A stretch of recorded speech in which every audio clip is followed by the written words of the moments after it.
Happy weekend from Fextralife.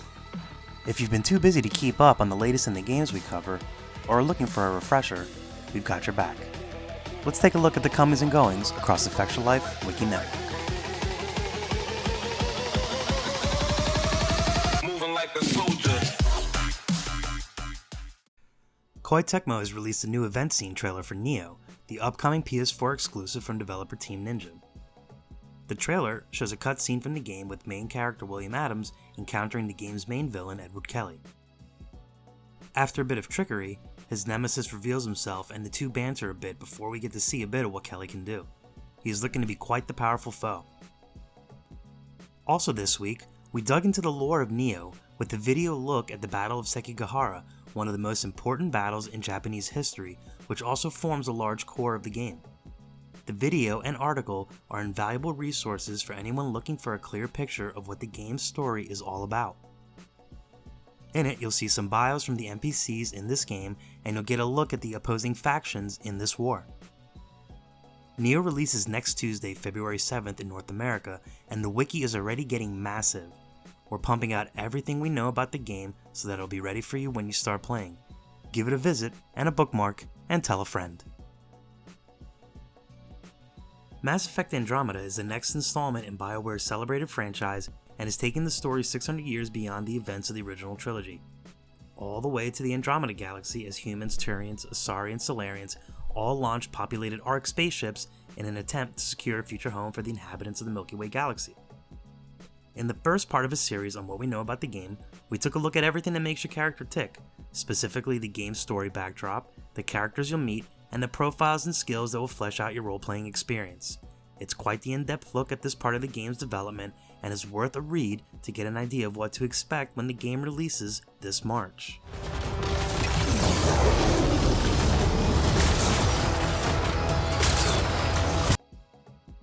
Square Enix has dated and detailed some of the upcoming DLC and updates for Final Fantasy XV this week.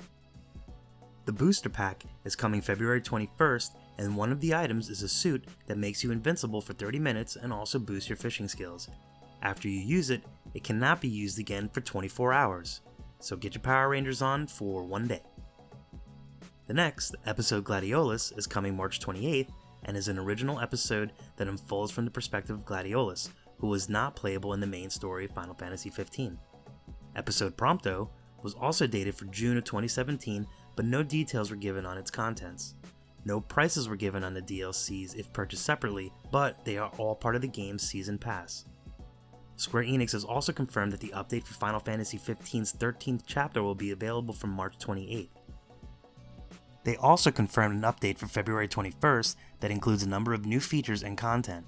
It will introduce PS4 Pro support to allow the game to run at 60 frames per second, add limited time quests, raise the level cap to 120, increase the amount of photos you can take, and let you listen to music while riding chocobos.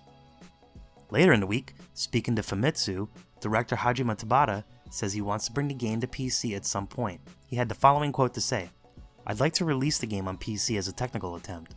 I want to show PC users Final Fantasy XV running on high-end machines, playing with PC exclusive features like making your own quests and enjoying the world using things like mods. Mods on PC would open up a whole new world for the series."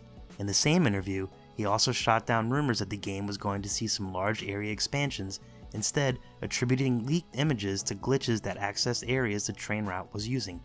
See? Don't believe everything you read on the internet. ZeniMax Online has revealed that the next expansion for the Elder Scrolls Online is called Morrowind. It is releasing June 6, 2017 for every platform. Morrowind will be the largest zone in the Elder Scrolls Online, featuring Vardenfell, recreated directly from the Elder Scrolls 3 Morrowind. The content is a chapter release, larger than a normal DLC pack, and designed for new and existing players. The full base game is included in Morrowind. The expansion will feature a new tutorial, story, and starter zone set 700 years before the events of Elder Scrolls 3. You will aid demigod Vivek and ultimately save Tamriel from a new Daedric threat. In all, it will deliver 30 plus hours of gameplay content. Coming with it is a new class, the Warden. Focused around nature, it has 3 skill lines: Ice, Nature, and Animal Companions. A 4v4v4 Battlegrounds is also coming for PvP.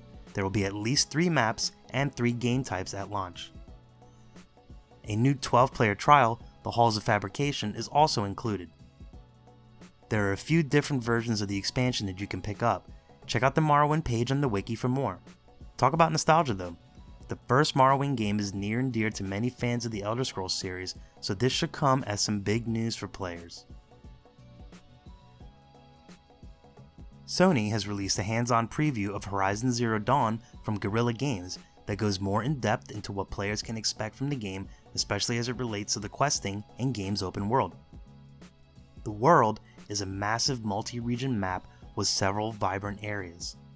Campfires are unlocked as you discover them and then serve as save points and fast travel points.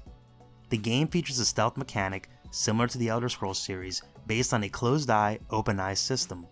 Sound waves will radiate when you make noise, such as walking on rocky paths. Heading through long grass and staying crouched are the ideal way to sneak about. The in-game map is a 3D topographical map that allows you to see elevations and the lay of the land much better. The world features a day-night cycle and weather system that affects gameplay. For example, heavy rain can reduce line of sight and render fire strategies irrelevant.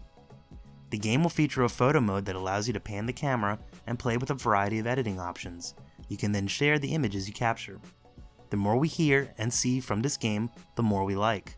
Horizon releases later this month, and we can't wait to get our mechanical monster hunting on. Bethesda has announced that Fallout 4 will be receiving a new update next week that will bring PS4 Pro support to the apocalyptic open-world RPG. The update will also bring new features to mod content for the PS4, Xbox One, and PC. The PS4 Pro support for the game includes native 1440p resolution, enhanced draw distance for trees, grass, objects, and NPCs, and enhanced God Ray effects. Beginning next week, Fallout 4's Update 1.9 will add support for the power of the PS4 Pro.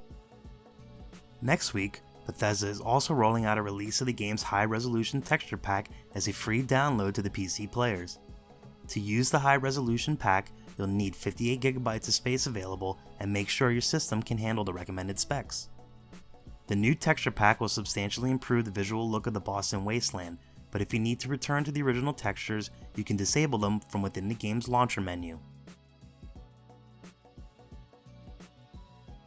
Larian Studios has released a new developer update for Divinity Original Sin 2 that introduces a new feature for early access and lays out the roadmap for the game's release.